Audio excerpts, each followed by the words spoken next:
Bueno, hola, profe, doctor. Somos el equipo 6. Ahí están los integrantes del grupo. Nada más hubo una situación con una compañera que imagino que ya ustedes pues están enterados. Sí, por ahí ya platiqué yo con ella, ahorita le comento al doctor. Sale.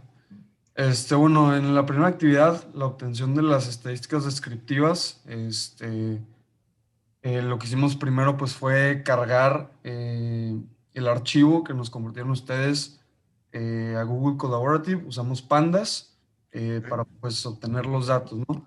Estos son los datos pues como generales, pues 178 vinos totales, la media del alcohol, etcétera, etcétera.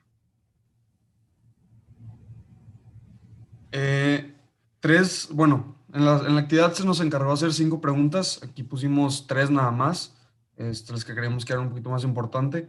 Ahí, pues en el documento de el Google Collaborative se compartió un archivo y cada quien pues comenzó ahí a intentar pues las soluciones, ¿no? Estuve en una parte y al final pues ya juntamos pues el progreso. Aquí tenemos primero el valor promedio del alcohol, fue una de las... perdón, regresale un poquito. El valor promedio del alcohol fue alrededor de 13. Aquí tenemos, se pueden ver en las imágenes los códigos que utilizamos para obtener esos datos.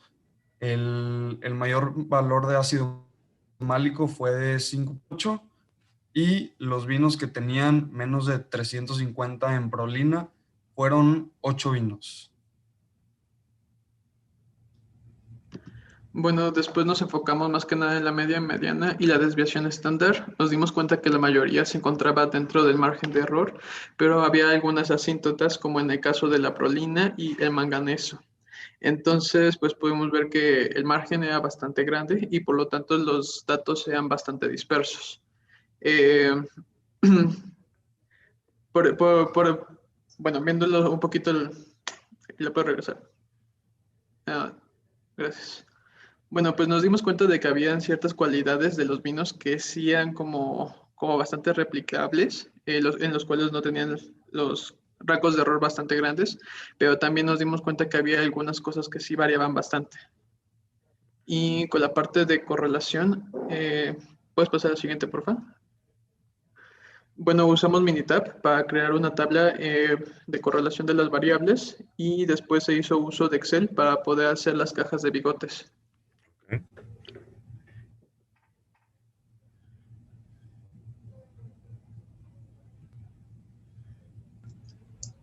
Este, para las cajas de bigotes, podemos observar a la izquierda la primera gráfica que fue usando todos los datos que se nos proporcionaban.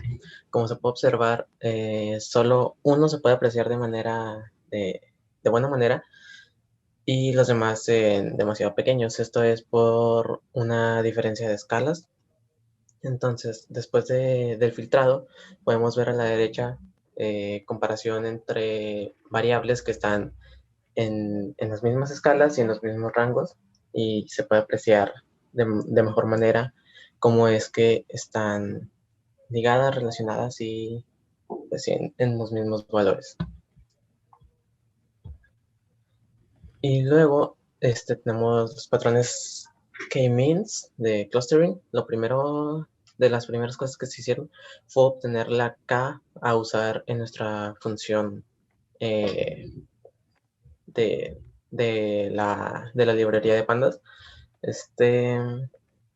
Para esto graficamos las diferentes WCSS, que es la suma de las varianzas de los puntos, de todos los puntos con respecto a su centro de clustering. Y podemos notar que aproximadamente en la K número 3 tenemos una disminución del valor absoluto de la pendiente, lo que significa que si aumentamos la K ya no va a variar mucho esta diferencia de varianzas. Entonces una K de 3 sería una K óptima para usar. Ok. Para las siguientes gráficas utilizamos Matplotlib con el método Scatter y Scikit-learn con el método Cluster Center para encontrar y graficar los centroides de los tres clusters. Las gráficas que hicimos son de los pares de variables que tienen una alta correlación y elegimos.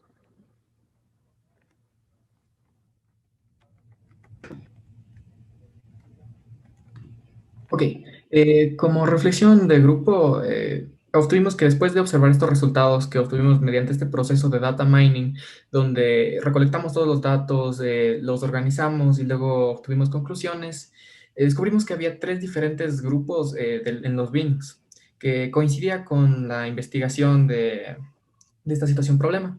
Y con esto pudimos, a su vez, también organizar esta información e iniciar el proceso de resolución para problemáticas hipotéticas. Al crear este modelo pudimos observar que este método es muy flexible.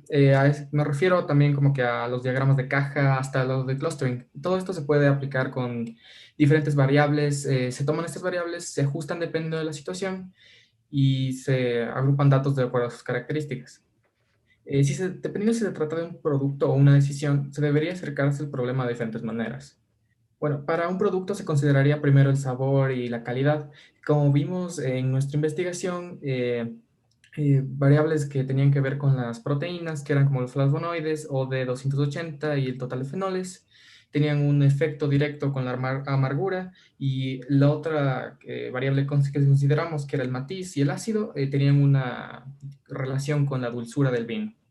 Y un balance entre estas características es lo que causa una mayor calidad de un producto. Bueno, para una problemática exterior, se considerarían estos factores que están involucrados para esta problemática y se identificaría a esta problemática o se encontrarían posibles soluciones.